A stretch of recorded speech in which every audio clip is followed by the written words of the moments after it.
This is an NBC News special. The full President Trump interview from the Oval Office. Reporting tonight, Tom Llamas. It has become an annual American tradition. On Super Bowl Sunday, the President of the United States sits down for a wide-ranging interview ahead of the big game. This week, I spoke with President Trump in the Oval Office, and tonight we present the full conversation. The president making a number of headlines discussing everything from the midterm elections to the economy to his administration's handling of the immigration crackdown, telling me what he learned from Minneapolis and about where ICE could head next. And with the affordability crisis impacting so many Americans right now, you'll hear about what he said and when to expect economic relief. And as the Republican Party faces growing pressures ahead of the midterms, what he said about the possibility of a Vice President J.D. Vance and Secretary of State Marco Rubio presidential ticket in 2028. Plus, what Trump says FBI agents were looking for when they raided an election office in Georgia, and his warning to Iran's supreme leader after that country's deadly protest crackdown. And the notable response when asked about his relationship with former President Bill Clinton. But we begin our conversation with the Super Bowl and whether he was ready to make a prediction. Mr. President, we thank you so much for your time. We really do appreciate it. Thank you very much. As you know, Americans are getting ready for the Super Bowl, for this great big game, and you have two teams, the Seattle Seahawks versus the New England Patriots. Who do you think is going to win? Well, I've watched them both during the season, and New England's amazing because to have a second coming is pretty good. Quarterbacks, both good. Seattle's an amazing comeback quarterback, and the other one's just an amazing quarterback. I think it's going to be a great game. You know, I like both areas of our country very much. I better not make any predictions. You get yourself in big trouble. But I think it's going to be a really great game. Seattle's had an amazing season. Yeah, strong defense. New England has a great tradition of winning. And Bob Kraft's done a fantastic job. You know, the whole thing is really, it's going to be very exciting. The quarterback situation's interesting. They're great. They're both great. Both great. That leads me to my next question. You have a really good relationship with the Patriots, including the former head coach, Bill Belichick. Right. What did you think when he was snubbed on the first ballot of the Hall of Fame? I thought it was terrible. I mean, he's won so much, won so many Super Bowls, great coach. Became a little bit controversial, I guess, after that. His little period after that. During it, he was just a great coach. I thought it was very inappropriate. You think he deserves it, the Hall of Fame? Oh, yeah. It's like, what have you done for me lately? Well, you know, you have a great career, and he has had a little bit of a controversial year and a half, 2 years, maybe. But what difference does that make? No, he should be in there right at the top. What are your plans for the Super Bowl? We know you're not going to go over there. You're going to watch here, and who are you inviting? I'll be sitting in probably Palm Beach, depending on what happens. You know, in my position in this job of mine, sometimes you have to move around quickly, very quickly. Yeah. But we'll be most likely at Mar-a-Lago or one of my clubs, watching with a lot of people, a lot of friends, or I may very well be in the White House. Friends and families just like you will be coming together on Super Bowl Sunday. People are shopping this week. Yeah. They're running the kids around. They're trying to heat their homes with this brutal winter we've been having. In the last year, a lot of prices have come down, things like gas and eggs, but others since you took office have come up, like natural gas and coffee.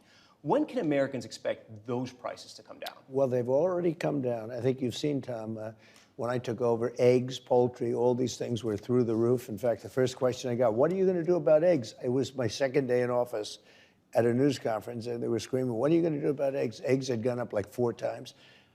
If you notice, over the last few days, it's only a few days, but the Democrats have gone to another subject. I think they're probably saying dictator or something. They've got a new word. They don't use the word affordability anymore because prices are way down. Gasoline is, I just left Iowa, $1.99 and even $1.85 a gallon, $1.85 a gallon. That's in Iowa. Many states are cracking $2. Gasoline is way down. And honestly, everything is coming way down. Beef is coming down. Yeah, but beef, coffee, natural gas, they're coming down. You bring Coffee's, coffee's coming down. Well, it's already come down. I'll tell you what. In the last 4 days, it's only 4 days, the Democrats have not uttered the word affordability. They're the ones that caused the problem. I took over a mess in every way. The border was a mess. That everybody admits. The border is great. Crime was a mess right now. 125 years. It's the lowest crime that we've had since 1900. So we're doing a job. But the one thing that they don't say anymore is affordability because I fixed the problem that they created. Let's stay on the economy. You just mentioned it. You said you inherited a mess from President Biden when it comes to the economy. But at what point is it on you? At what point are we in the Trump economy? Oh, I'd say we're there now. I'm very proud of it, 5.6%. You know, we have a GDP of 5.6 despite a shutdown. We had a 42-day shutdown. I call it the Democrat shutdown. And because of that, I lost 1.5 points. I would have been at a 7 GDP, which hasn't been seen, I don't know, ever maybe ever. Yeah. And I think 26 is even going to be better. You know, we have hundreds of billions of dollars pouring into our country. Actually, trillions. $18 trillion is being invested in our country as we speak. And there are factories and plants and thousands of businesses being built all over the country. Nobody has ever seen it. I just spoke to President Xi of China. Nobody has ever seen anything like what's happening right now in America. When will we see those jobs and those factories open? Because manufacturing has been down. Well, you're already seeing it in construction because they're all building. You know, we have factories being built, car plants are coming in from Canada, coming in from Mexico. They're leaving Germany, Japan. They're all coming into the United States. And you're seeing it in your construction numbers. And, you know, the plant, we have to build them.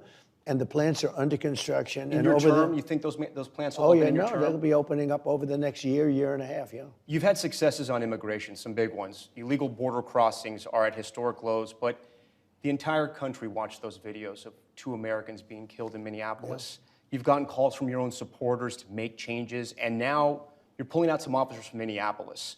Are there more changes coming?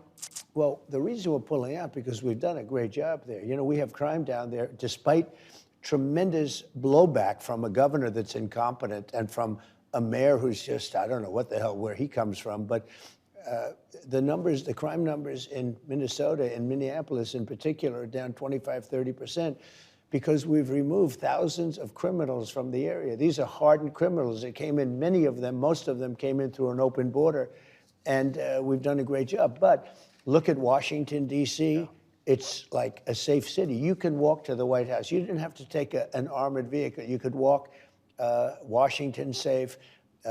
Look at what happened in Louisiana. I got a call from the governor. Right. Please do something with New Orleans. We went there 4 weeks ago. Crime is down 71%. Memphis, Tennessee, crime is down 80% after 5 weeks. And here's a big thing. Crime historically in this country, it's down at the lowest level it's ever been. And a bad word, murder. We've had less murders than we have had in decades. Yeah. One more question on the Super Bowl. And you know why? Because we're tough on crime. The Super Bowl is this sort of rare time in America, right, where we're all united. Right. It's a common experience. There's still divisions in this country, right? And Democrats will say it's all because of you. And then Republicans will say Democrats don't want to work with President Trump. They blame President Trump for everything. What's one thing you can do really to help Americans find common ground? Well, you know, we're working on the Save America Act, which is going to secure up a lot of things, but secure up our voting. I think people would like to do it, and I think Democrats would too. You know, when you go to voter ID and you ask Democrats, it's polling at 82% with Democrats. I'm not talking about Democrat politicians. I'm talking about Democrats. We have to do something about our voting. We need strong borders. We need a fair press, which we don't have. And we need, and very importantly, we need the strong border, the fair press, and we need fair elections. We need elections where people aren't able to cheat. And we're going to do that. I'm going to do that. I'm going to get it done. And by the way, it polls, even with Democrats, they want that. Okay, let's drill down into the news today. That big change on immigration, 700 officers leaving Minneapolis. Did that come from you? Yes, it did. But it didn't come from me because I just wanted to do it. We are waiting for them to release prisoners, give us the murderers that they're holding, and all of the bad people, drug dealers, all of the bad people. We allowed in our country, I say 25 million people with an open border policy for 4 years under Biden and that group, the auto pen group, I call them. We allowed to come into our country people the likes of which no country would accept, and we're getting them out. Yeah. But we've gotten a lot of them out. So crime now in Minnesota, crime now in Minneapolis is down. Crime in all cities is down. And you know why it's down? It's down because of us. It's down in Chicago by 25%, despite the fact that we are always dealing with these people and they happen to be Democrats Speaking of that don't know anything about crime prevention. Mr. President, speaking of Minneapolis, what did you learn? I learned that maybe we can use a little bit of a softer touch, but you still have to be tough. These are criminals. We're dealing with really hard criminals. But look, I've called the people. I've called the governor. I've called the mayor, spoke to them, had great conversations with them, and then I see them ranting and raving out there, literally as though a call wasn't made. We've done a great job everywhere. The only place there's been a little inflammation has been really, it's not Minnesota, because we've done well with Los Angeles, too. There's been others. Yeah. Well, I saved Los Angeles. The top law enforcement officer, right at the beginning of my time when they were having riots, before me and it carried into me. If I didn't go in there with the National Guard, with troops, you wouldn't have the Olympics, which I got. I got the Olympics. You wouldn't have the Olympics in Los Angeles. And he said, without the president sending in the troops, we would have lost Los Angeles. Yeah. And you know what? I saved Los Angeles. And we will do it again if we have to. And by the way, we're going to have a very safe Olympics, and we're going to have a very safe World Cup. Speaking of Minneapolis, after the shooting of Renee Good, you said ICE made some mistakes. What were the mistakes? Well, look, I'm not happy with the two incidents. It's not, it's both of them, not one or the other. He was not an angel, and she was not an angel. You look at some tapes from back, but still, I'm not happy with what happened there. Nobody could be happy, and ICE wasn't happy either.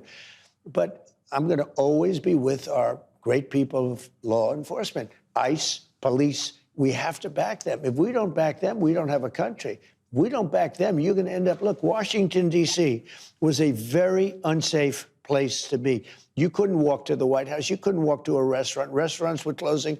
I inherited not only a mess with the country, I inherited a horrible, very dangerous capital. Do you know Washington, D.C. is now an extremely safe place? You see what happened. You're here a lot. When you mentioned Renee Good... Let me ask you, Tom. Yeah. You're here a lot. Yeah. Would you have walked down the street a year and a half ago with your family? No. But today you can, and nothing's going to happen. You mentioned Renee Good and Alex Peretti not being angels. Do you think any of that justified what happened to them, though? No, I don't. It should have not happened. It was a very sad, to me, it was a very sad incident, two incidents. And, they mention the one now, they don't mention the other. Well, I think they were both sad. And you know who feels worse about it than anybody? The people of ICE.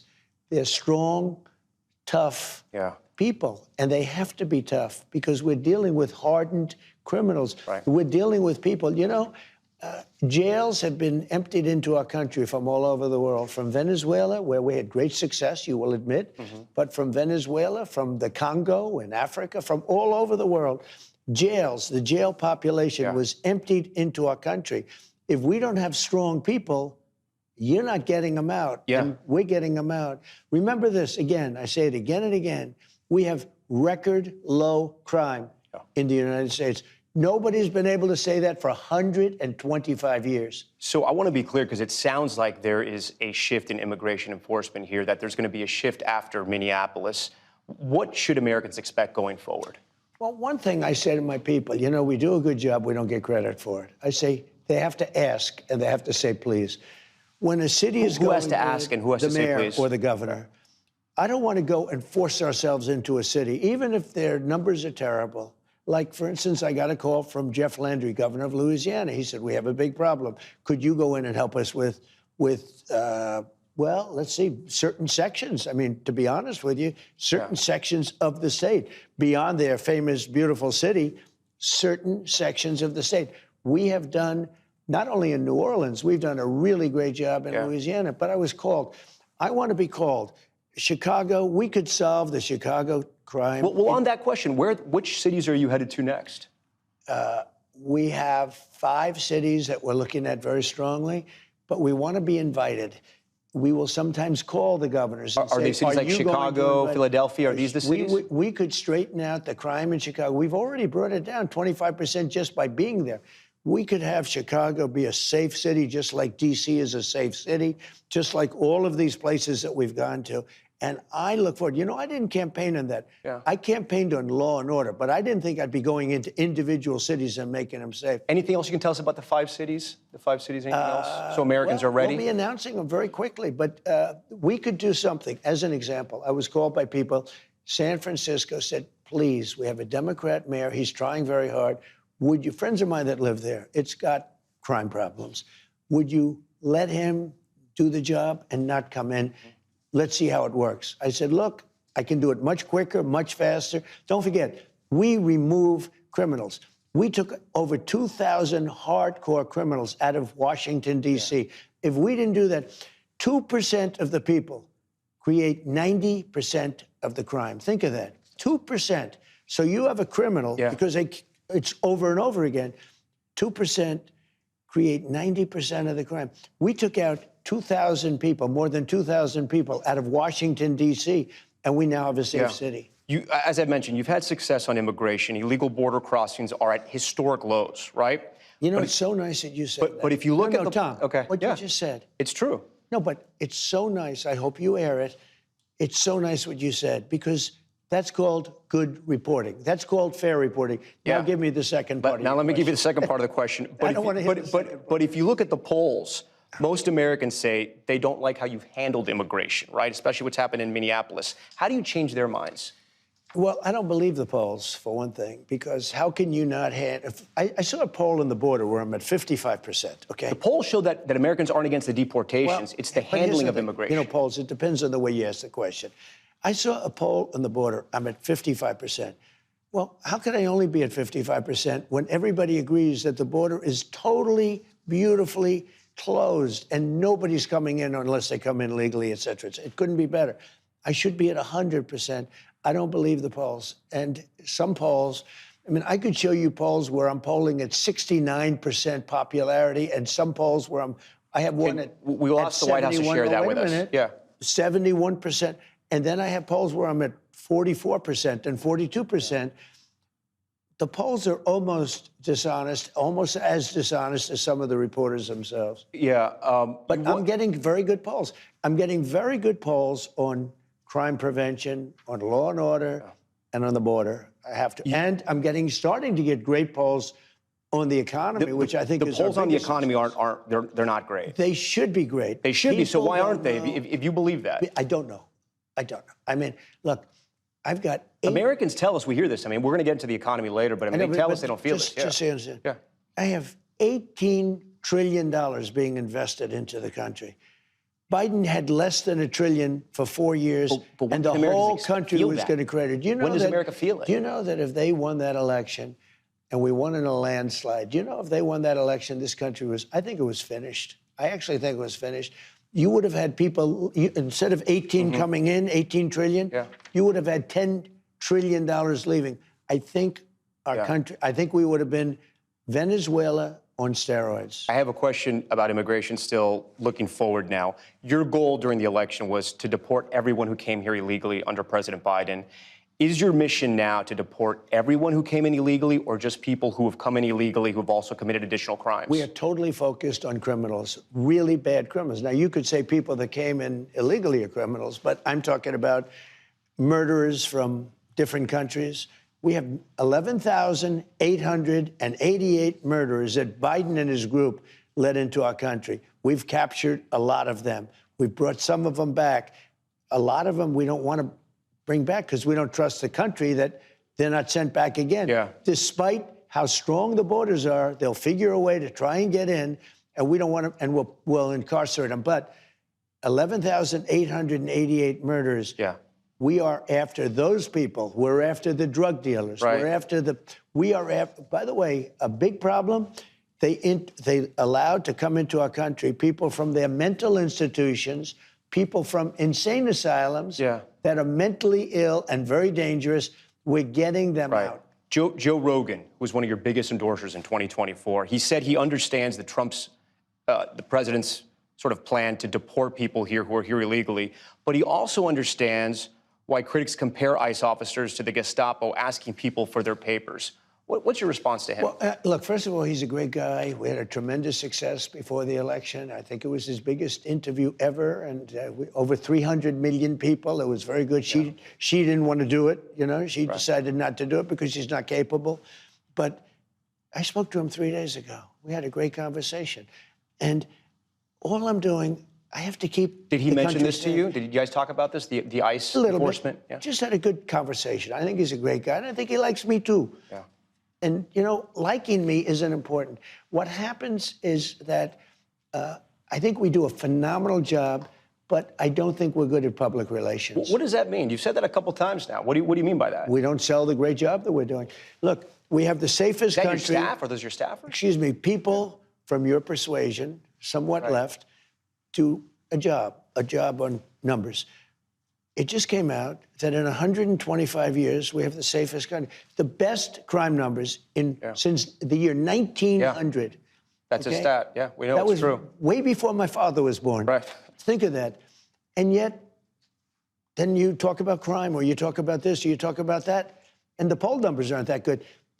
People, we don't do a good public relations job. That's why I'm doing the interview with you today. We appreciate it. I'm trying to help my people. You know, PR, public relations. Speaking of your people, you're never afraid to shake up your team. You've said that you're okay with shaking up your team. Do you still believe in Kristi Noem to deliver on your vision of immigration? Look, she was in charge of the border. The border's closed. I mean, everybody gives me A+ on the border. The border was a disaster. People were pouring into our country. But what about the enforcement? They don't even try and come up now. You know the beautiful thing? The caravans. I think I came up with that name. Thousands of people, 25, 30,000 people in a group. You know who sent them? Their countries. They sent the people that they didn't want. Not only criminals, people that didn't want to work hard, et cetera. They know who it is. They sent them into our country. We have nobody coming in anymore. We have very good. You just asked me, Kristi, we have the best crime numbers that we've had in 125 years. I think she's doing a very good job. Again, public relations. She's not getting credit for the job that she does. Let's move to the economy now. And excuse me, what is sad, though, and it is, we had the two primary incidents in Minnesota. So, and you shook up leadership there. You brought Tom Homan in. Yeah, I did. And Tom is great. Tom is a superstar. But you do thousands of arrests. You arrest thousands of rapists. You arrest thousands of the worst people. You arrest the drug dealers. I mean, we had drug kingpins. We had murderers. Thousands. No incident. We bring them back to their country. Two people. It's bad. I hate it. I hate even talking about it. Two people out of tens of thousands, okay? And you get bad publicity. Nobody talks about all of the murderers that were taken out of our country. They don't talk about... but it was two Americans. They don't talk about we have the smallest trucks. As an example, we've been very tough on the waters, and soon, you know, pretty much overall. But if you look at the waters where we knock out boats, each boat that we knock out, we save 25,000 American lives. We're doing a job like nobody's ever seen before. I just got off the phone with President Xi, and he is amazed at how well the United States is doing. He said he's never seen anything like it. You brought the conversation, Mr. President, so let me ask you, what did you talk about with the leader of China? About a lot of topics. We talked What's about the most important topic? Is it chips? Is it the wars in Ukraine? What is going on? I would say the economy, the relationship that we have with China. I'm going to be going there in April, then he's coming here toward the end of the year. Coming to the White House? He's coming to the White House, toward the end of the year. We have a very good relationship. And, you know, it's important that I have a good relationship, and for him that he has a good relationship with me. We have to have a good... These are the two most powerful countries in the world, and we have a very good relationship. You talk about tariffs? We spoke for an hour. Does he ask you about the tariffs? Is he saying this is hurting us? Well, they're paying a lot of tariffs, as you know. China's paying a lot of tariffs. In the past, they didn't. I'm the one that put tariffs on China. I put tariffs on a lot of tariffs, or just so you understand, making our country rich. Our country has taken in hundreds of billions of dollars in tariffs, really trillions, because the threat of tariffs is getting all of these countries to lose to us. And by the way, they've been doing it to us for 40 years, and now... But I'm doing it very judiciously, very fairly. But tariffs are bringing in tremendous amounts of money. I just gave $12 billion to our farmers because they were mistreated by certain countries. Yeah. Tariff money. We're taking in hundreds of billions. No, and I want to ask you about that. I because want to get into that. Talking about the economy, you've brought a lot of prices down, as we said. Some are still stubborn. very few. But when you, very few. I get it. I get it. very Yeah. few. When you talk to Americans, though, do you have to get them to understand that the prices are not going to come back down to your first term because we had a pandemic and we had record inflation? Are people's expectations too high, or is it just too expensive to live in America? I just, again, don't think we're selling it properly. We've done a great job. But it's expensive out there. You saw gasoline this last week at $1.99 a gallon. It used to be, it was $4.50, $5 a gallon. $1.99 a gallon gasoline. I think we've really bring it. I mean, I don't expect them to be much higher. Now, there's a natural inflation. But they're never going to go down to that first term. I inherited the worst inflation in the history of our country. It was through the roof. Now, you will say it wasn't in history, it was 48 years. You know, there's a theory that was, I say it was the worst. But whether it's 48 years, I inherited the worst inflation in the history of our country, and now we have almost no inflation. Think of it. You know what it was for the last 3 months? 1.2%. You know what it was under Biden? You can't count that high. Yeah. I inherited the worst inflation. I inherited the worst crime. I inherited high prices. So when I inherited inflation is all down of those 2.7 right now, but it is down. No. Yeah. For the last three, don't forget, I've inherited this mess. Right. For the last 3 months, it's at 1.2%. You know that. Yeah.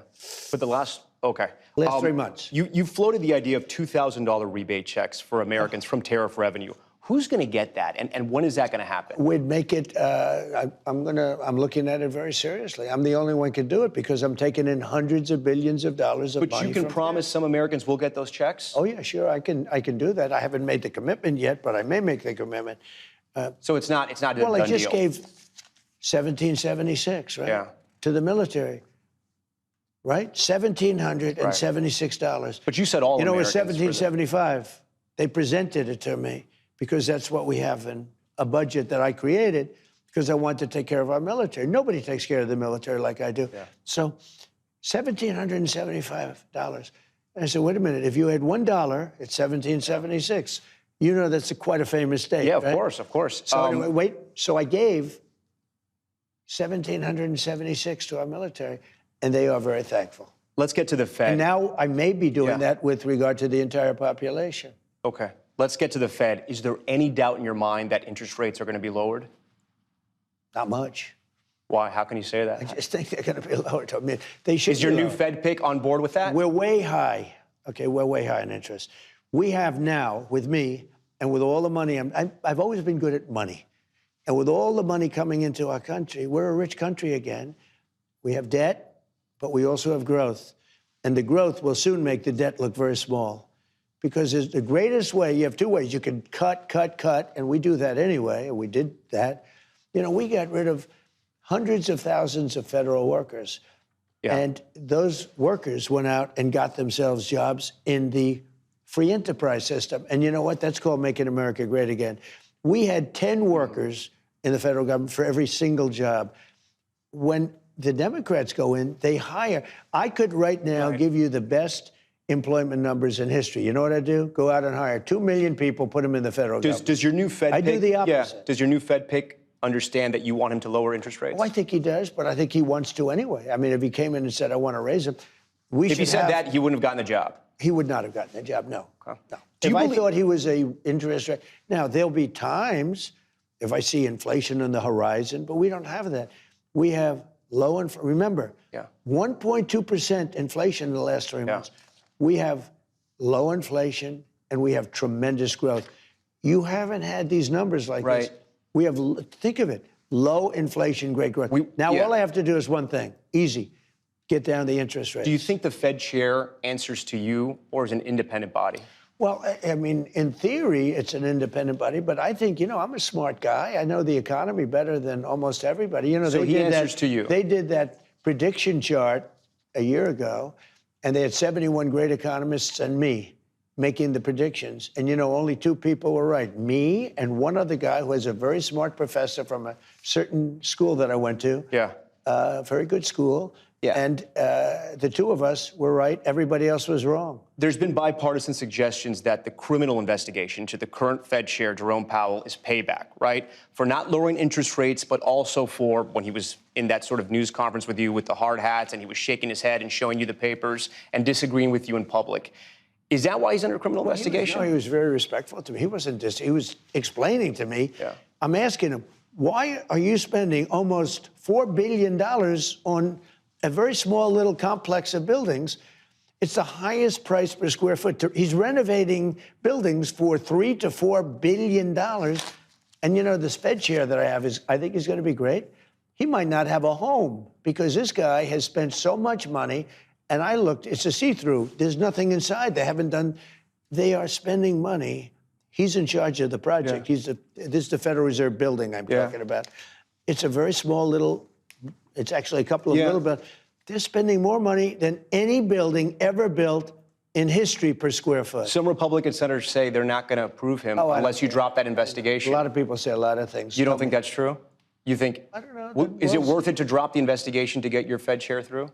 I think the investigation is the investigation. It's being handled by Pam and Janine and the people. They'll make their own decision on it. Let's talk about AI. Have you ever used... But I do say this about... Yeah.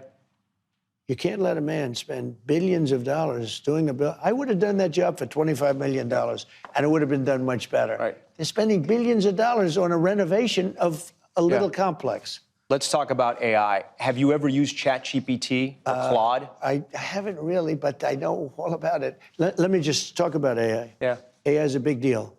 AI is going to be maybe the biggest thing, bigger than the internet, bigger than anything else. We are leading China by a lot. We are leading everybody by a lot. They're all building their factories here. And you know what I did for the electric? Because they need twice the electric as we currently produce for the whole country, which is crazy. Nobody can do that. But so what I did is I came up with a concept. Each building that is built is going to generate their own electricity. They're going to build their own electric plant. We are building numbers of AI. And by the way, also auto plants, everything. Right. We're building everything. But do you know, I just left Michigan. I was with Ford. They were going to close this building that was built in the early 1900s, one of the biggest factories. They were going to close it. It was scheduled to close prior to my election. After I won the election, they said, let's try keeping it open. They just went to 3 shifts. It's 24 hours a day. And the head of Ford, Mr. Ford, said it's the most incredible auto comeback I've ever seen. Mr. President, let me ask you, there's no doubt you are the president who's ushering in the AI revolution, but this is happening on your watch. If AI affects humanity in a negative way, is that on you? Because some of these CEOs of AI companies say, we need guardrails. This could get out of control. Does that worry you? Everything's on me as president. You know, everything's on me. I can say this, it'll be the greatest jobs producer. It'll be the greatest military producer. It'll be the greatest medical producer. There'll be tremendous good. And there'll be probably some bad, too. Well, it's killing a lot of jobs. And what do you say to Americans who are going to lose their jobs to AI? It's going to create a lot of jobs. But right now, it's taking jobs in a lot of ways. It's taking jobs from companies like Amazon. What would you say to those Americans? But it hasn't really started. You know, these major plants haven't even been built. What you're going to see... but Mr. President, AI has already started to take jobs because the technology is there. So we have, it's just announced, more jobs right now occupied in the United States of America than at any time during its existence, 250 years. There are more people working today than at any time in the history of our country. Pretty good stat. That kills that question. Yeah, we have to look it up. That's a good answer. That kills that question. Mr. President, there's widespread concern that AI is going to wipe out a lot of jobs, manufacturing jobs. They said the internet was going to do, everything was going to do, robots are going to kill jobs, everything's going to kill jobs, and you end up, if you're smart, doing great. Okay, you are close with the Ellisons, who are trying to stop a merger between Warner Brothers, Discovery, and Netflix. This deal could change the makeup of the media as we know it. Are you personally going to get involved in that deal? I haven't been involved. I must say, I guess I'm considered to be a very strong president. I've been called by both sides. It's the two sides. But I've decided I shouldn't be involved. The Justice Department will handle it. Okay. In what way? Just looking at it to see if Well, it's they're going to regular? make a decision. I mean, there's a theory that one of the companies is too big and it shouldn't be allowed to do it, and the other company is saying something else about, they're knocking the But hell you're out not of going to each other. interfere, even though They're you're close with beating the the hell out of Ellisons. each other, and there'll be a winner. Okay, let's talk about the midterms. You've recently suggested nationalizing elections. What do you mean by that? And I didn't say national, I said there are some areas in our country that are extremely corrupt. They have very corrupt elections. Take a look at Detroit. Take a look at Philadelphia. Take a look at Atlanta. There are some areas that are unbelievably corrupt. I could give you plenty more, too. I say that we cannot have corrupt elections. If we have to, if they don't straighten it out. As an example, voter ID. Why don't the Democrats want voter ID? You know who does want voter ID? Democrat voters want it, but Democrat politicians don't. Why don't they want it? Because they want to cheat on elections. Can you imagine if I were a politician and they asked me, do you want voter identification? And I said, no, there's no way you could win that debate. But even the Democrats don't want voter ID. If they don't want voter ID, that means they want to cheat. We can't allow cheating in elections. Now, if we need to put in federal controls as opposed to state controls, remember this, they're really an agent. They're really accumulating the votes for who wins an election. If they can't do it honestly and it can't be done properly and timely, then something else has to happen. Will you trust the results of the midterms if Republicans lose control of Congress? I will, if the elections are honest. Look, I want the last one that wants to complain. I just had a great election. They say one of the greatest elections, you will agree, ever. Won all 7 swing states. Won 84% of the counties in America. That's why the map is all red. We just had a great election. I believe there was cheating. I think there was cheating. Well, speaking of counties, what are you doing in Fulton County? It was too big to rig. Speaking of counties, what is happening in Fulton County? I'm not doing anything, but the FBI went in because it's been under I guess, review for years. The cheating that took place in Fulton what County are they looking for? and in that particular nobody knows state. what's in the warrant. What are they looking for? Find out. Look, why would anybody be upset that they went in and they got the ballots, I guess, right? Yeah. Again, they did this. That's been under review and under investigation for 4 years. And now they got a court order. You know, they got a court order signed by but nobody knows what the evidence is. A respected but liberal judge signed a court order allowing them to go in and pick them up. Well, you're going to know what the ballots say because they're right now inspecting the ballot. I'm not involved in it, but they are inspecting and checking the ballot. Why is Tulsi Gabbard there? I don't know, but, you know, a lot of the cheating comes from it's international cheating.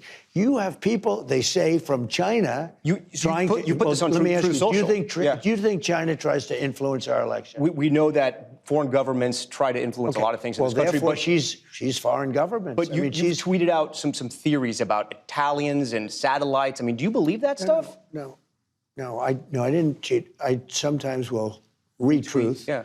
I will read truth. Okay. But let me ask you this. If China or any of these countries are involved in our elections, that would bring her into it. And everybody knows that Russia, they talked about Russia, it turned out to be a hoax. It was Hunter Biden. It wasn't Russia.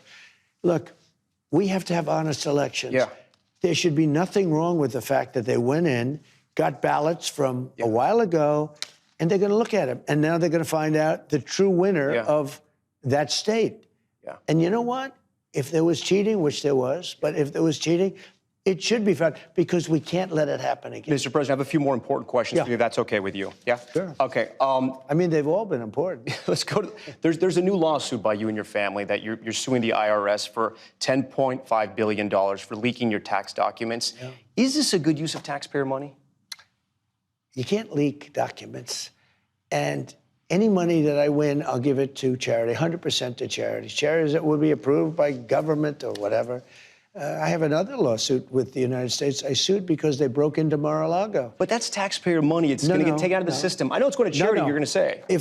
And I've won that case. I mean, they broke in, the FBI illegally, Biden and his group. It wasn't Biden. He didn't know what he was doing. It was a group of very smart radical left people. They're very smart.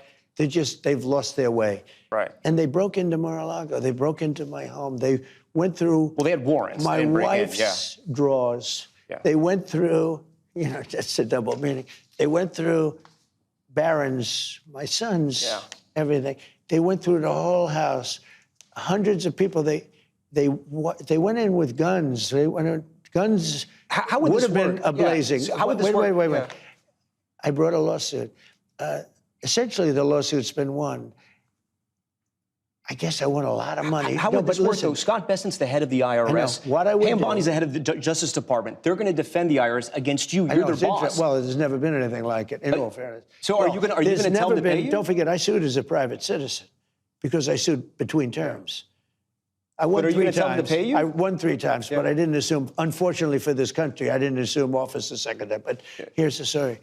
I sued because they broke into Mar-a-Lago. That was before I became president. Now it goes along, and it turned out that the suit is a very strong suit. You're going to tell them to pay you, though? Because you're the boss. Well, what I would do, tell them to pay me, but I'll give 100% of the money to charity. I don't want any of the money. You take it out of the system. A couple more questions here. No, I'm putting it back into the system. Yeah. If I give money to American Cancer Society, I will give 100% of the money away to charity. I don't want any of it. $30 trillion debt, and we're going to take $10 billion out of the system? Well, I mean, you give it away anyway. They give away a lot of money. Your endorsement is I'll tell you the what, Yeah. Speaking about that, Minnesota and these other states, we have massive investigations going into fraud. Yeah. Do you know if we captured 50% of the fraud of this country right now, we would have better than a balanced budget. And you got to mention that Minnesota, $19 billion in fraud that we know about. Your endorsement is the most important thing in the Republican primary. No, in any primary. Will you endorse in the 2028 presidential primary? I hadn't even thought of it, but probably, yeah. I mean, I'd be inclined to. I have great people. We have a great bench. We have a lot of people. But, yeah, I think so. You've suggested that J.D. Vance, Vice President J.D. Vance, and Secretary of State Marco Rubio would be a tough ticket to beat. Who should be at the top of that ticket? Well, I don't want to get into this. We have 3 years to go. I don't want to, I have 2 people that are doing a great job. I don't want to have an argument with, I don't want to use the word fight. It wouldn't be a fight. But look, J.D. is fantastic, and Marco is fantastic. How are they both different? doing a How are they great different? job. And I do think this. It's a great question. I think that's your most interesting question. Yeah. I would say one is slightly more diplomatic than the other. I think they're both of very high intelligence. I mean, they will do shows. They will do Joe Rogan as opposed to the opponent not doing it because they couldn't handle it. They will be able to do whatever they have to do. I think there's a difference in style. You can see the style yourself, but they're both very capable. I do think the combination of J.D. and Marco would be very hard to be beaten, I think. But you never know in politics, right? They say, in the age of Trump, you never know. Yeah. On January 21st, 2029, do you see any scenario where you are still president? I don't know. It would be interesting. But wouldn't it be terrible if I agreed with, if I gave you the answer that you're looking for? It would make life so much less exciting, right? It would be so much less exciting. But I only do this for one reason. Make America great again, and that's what we're doing. We're making America great again, greater than ever before. Our country is greater than ever before. We're a rich nation. We're taking in hundreds of billions of dollars in tariffs from nations that took advantage of us. They thought we were stupid. They thought we were fools. They laughed at us. People were laughing at us 1.5 years ago. They laughed at this country. They're not laughing anymore. They respect us. And I get along with them. They respect us. Mr. President, I have pages and pages of questions, but they're telling me my time is up. I thank you for your time. We'll do it again. Thank you. Mr. President, thank you. That concludes the sit-down portion of our interview with the president. Right after this break, we'll show you our walk and talk inside the Oval Office where we discussed Iran, the Clintons, and the president's own health. Stay with us.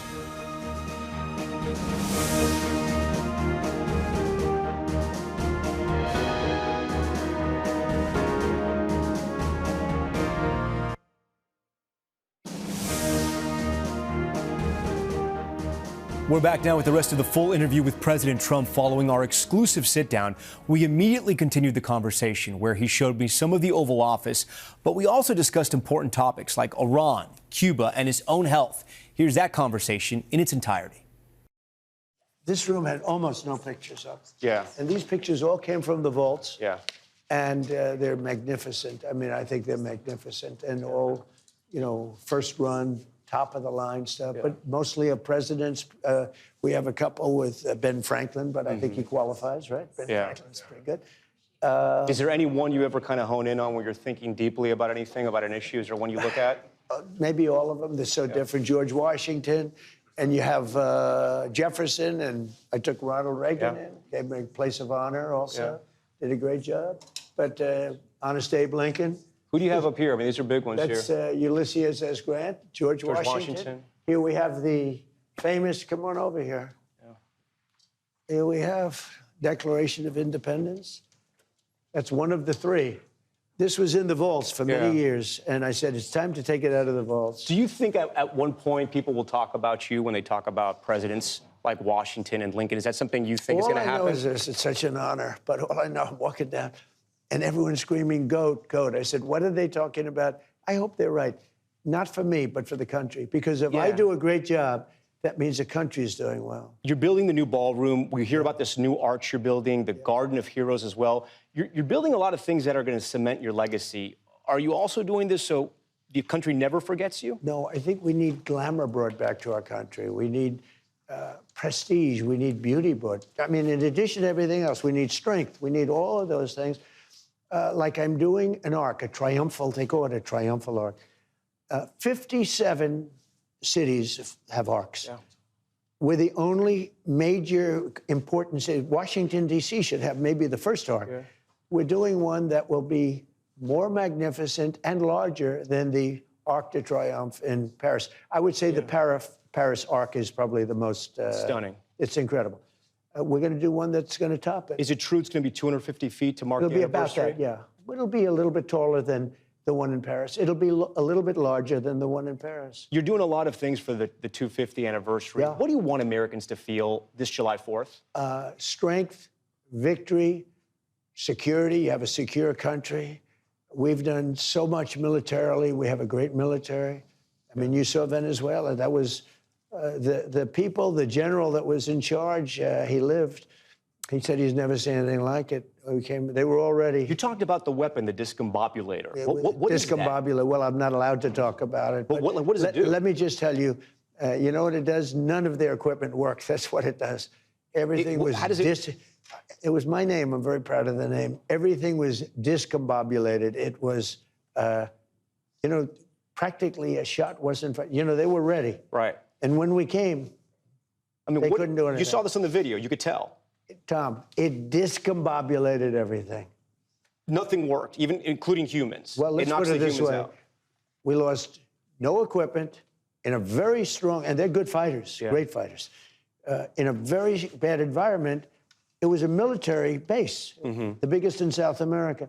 Because the house was in a base in in a very, very tough environment, we lost no men and we lost no equipment. The discombobulator just knocked everything. Well, it did something. It did something. Did Delcy Rodriguez work with you guys before that raid? I can't talk about that. I mean, I don't talk about. Do you trust her? Well, so far she's done a great job. I mean, so far she and all of the people that are working with her. Remember in Iraq, they got rid of everybody. They had no generals, they had no people, they had nobody to run the government. Turned out to be a mess, and that's where ISIS came from. That's where ISIS came from. Came from the military and all the people. They formed ISIS. It was handled very badly, but this is handled very well. Do you think the Cuban government will still be there? The current leadership will still be there by the end of your term? Well, Cuba, now you're asking a different question. Cuba's in big trouble. Humanitarian aid is going to have to be sent there. They're in big trouble. It's a disaster. They got their money from Venezuela. They got their oil from Venezuela. They turned the oil into money, et cetera, and there's none of that happening anymore. They're in big trouble. Do you think that government is still there, though? Do you think that government lasts? I don't want to say that, but we are talking to Cuba. You're talking to Cuba. You know what? Look, we have tens of thousands of people that were forced out there here. They voted for me, 94% Cuban population, previous Cuban population. Now they're Cuban Americans. Maybe they go back. Maybe they want to go back. They're going to have that choice.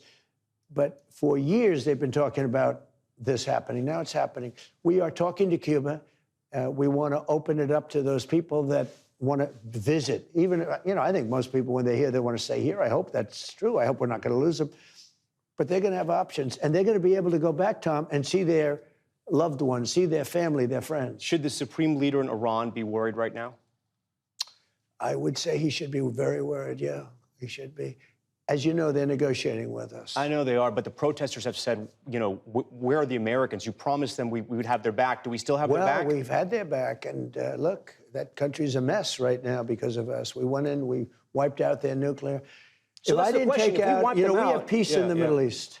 Yeah. If I didn't take out their nuclear, think of it. If we didn't take out that nuclear, we wouldn't have peace in the Middle East because the Arab countries could have never done that. They were very, very afraid of Iran. They're not afraid of Iran anymore. We wiped out those beautiful B-2 bombers, one's right over there, those beautiful little model. Those beautiful B-2 bombers went in and they hit their target, every single bomb, and obliterated it. And because of that, they were going to have a nuclear weapon within 1 month. Yeah. Within 1 month, they were going to have a nuclear weapon. Yeah. That was a big threat. That they're not going to have it anymore. But if we obliterate it, what's the deal about? I mean, if there's no more, are they trying to restart the nuclear program? Well, I heard that they are, and if they do, and I let them know, if they do, we're going to send them right back and do their job again. So your understanding is they tried to restart it, and that's why you're threatening force? They tried to go back to the site. They weren't even able to get near it. There was total obliteration. But they were thinking about starting a new site in a different part of the country. We found out about it. I said, you do that, we're going to do very bad things to you. Yeah. Mr. President, the ballroom over here, I want you to show it to me, because the thing you said that stood out to me, it's going to be massive. But it's got a drone-proof ceiling and it's got bulletproof windows? What does that mean? Bulletproof windows because, well, we're in a different time. You know, if somebody's up making a speech, we're going to have the inauguration there. We're going to probably have, I would say, definitely it's going to be large enough. But we have drone-proof ceilings. What does that mean? That means if a drone hits the ceiling, it bounces off. It doesn't blow up a building. It's a fortress, essentially. It's protection. It's going to be a fortress. Well, it's going to be very heavy steel. Okay. It's very simple. It's heavy steel. Because of that, do you... And by the way, the ballroom is so beautiful. It'll be the most beautiful ballroom of its kind, and it's very much in keeping with the White House. You survived that assassination attempt that we all covered. It was terrible, 2 of them. Do you worry about your safety? I mean, when you think about the ball, you do? I worry about it, but you have to put it out of your mind. Otherwise, you wouldn't be able to do your job. You didn't think about it as much before. Now you think about it a lot. Maybe it could be. I mean, you look statistically, I'm in a very dangerous job. Yeah. I mean, if you take a look at the walls, if you take a look, you know, statistically, this is a much more dangerous job than being a race car driver or riding those Broncos. You know, those bulls are tough, right? But I wouldn't want to do that. But statistically, being president is the most dangerous job there is. We first met 10 years ago when you were running the first time. How do you feel now as you approach 80? I feel great. I mean, physically and mentally, I feel like I did 50 years ago. It's crazy. Now, there'll be a time when I won't be able to give you that answer, but that time hasn't come, you know? I do. I think it's very important.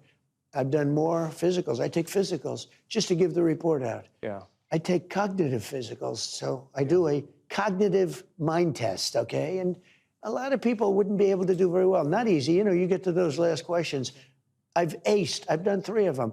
No other president has agreed to do them. I do them because I have no problem with it because I'm 100%. Now, there will be a time... Still taking the aspirin? Still taking the aspirin? I do. I take aspirin. And I don't want to change, you know? I don't want to... So you go against your doctor's orders. You do what you kind of feel. You know, I've been taking aspirin for 30 years, and I don't want to change it. So, you know, they say, take the smaller one. I say, well, I want that blood to be nice and thin running through my heart.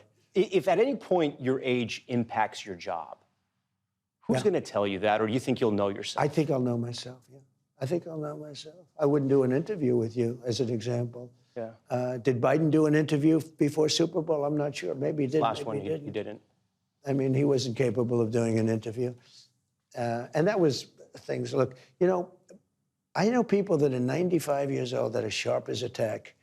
Biden was a bad thing for old people. He's the worst thing that ever happened to old people because he obviously didn't have it. And one of the things that's so depressing about the press is the press refused to report the obvious.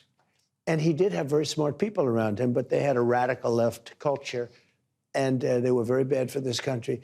This country would not have survived 2 more years if one of them got elected. Yeah, we didn't get a chance to speak about the DOJ. I appreciate all your time and of your staff's time. They've been very, very kind. Yeah. Should anybody else expect the DOJ to kind of come after them like you've come over after some of your political enemies? You remember this time? Yeah. I was impeached twice, 2 fake impeachments, won both of them easily. Republicans stood by me 100%, but I won both of them. Mm-hmm. I was indicted 87 different times. And then you ask me that question. Yeah. So I think I'm extremely moderate, especially for what they did to me. They wanted to take me down. I said to somebody, do me a favor, add up the counts. If I lost, I won. But if I lost these cases, add up the counts and tell me how long would I have to serve in prison. You know what they came up with? 287 years. I said, I better win. In your mind, that calculation means it's okay for the DOJ to go after your political enemies? No, it isn't. And I could be involved. I'm the chief law enforcement officer of the United States. I could be involved, but I'm not. I don't choose to. But when they say to me, oh, you're going after people, I got indicted all of those times. It's 287 years in jail they were willing to put. They asked me a question yesterday at the press conference about Clinton because of the testimony. The Epstein thing, which turned out that I have nothing to do, and they did, about Epstein. And they said, do you think it's terrible, with the subpoenas and everything, and they're disobeying the subpoenas? And I actually said, it's a shame. You have an ex-president, and you have, the president's wife and Secretary of State. And I said, it's a shame. It is a shame. NBC News broke the story today. I don't know if you saw it, that the Democrats are already saying, if you bring President Bill Clinton and he has to testify, we're bringing President Trump. What do you say to that? I think they might say that, but they've already brought me. See, I've been brought. They had me indicted many, many times. Many, many times. They didn't do that to Clinton. Do you think if the Democrats win in the midterms, at least one House of Congress, they're going to try to impeach you? Well, I've done a great job as president. They say I've had the best first year of any president in history, and I think I have. If you look, I settled 8 wars, biggest tax cuts ever. Right now, we have more under construction with the factories, the car plant. They're all moving back into the country. They were stolen from us over a 40-year period. They're all coming back from Germany, from Canada, from Mexico, from Japan. I think I had the greatest first year that we've But had. You think they may come after you again? Well, they'll find something. Like I did an interview with you, and because I did the interview, let's impeach him or something. Anything out there that Americans are going to be surprised about that you're going? Yeah, I'll do it. They shouldn't do it. And that's one of the things. I didn't do it for that reason, but it bothers me that somebody's going after Bill Clinton. See, I like Bill Clinton. I still like Bill Clinton. What do you like about him? I liked his behavior toward me. I thought he got me. He understood me. He was the one that said very famously that you don't want to run against Trump when there were 18 people. It was 18 people, including me, total. And he kept telling them, you don't want to run against Trump. Run against anyone. Don't run against Trump. And Hillary sort of laughed at him. He said, Hillary, you know it and I know, don't run against Trump. Yeah. And they ran against Trump. It didn't work out too well, did it? Thank you very much. Thank you, Mr. President. We thank you for your time. Thank you. Appreciate it. Have a good time. The full transcript of the interview, along with a full fact check, is now online at NBCNews.com. I'll see you tomorrow on Nightly News and on Top Story. I'm Tom Llamas. Have a good night.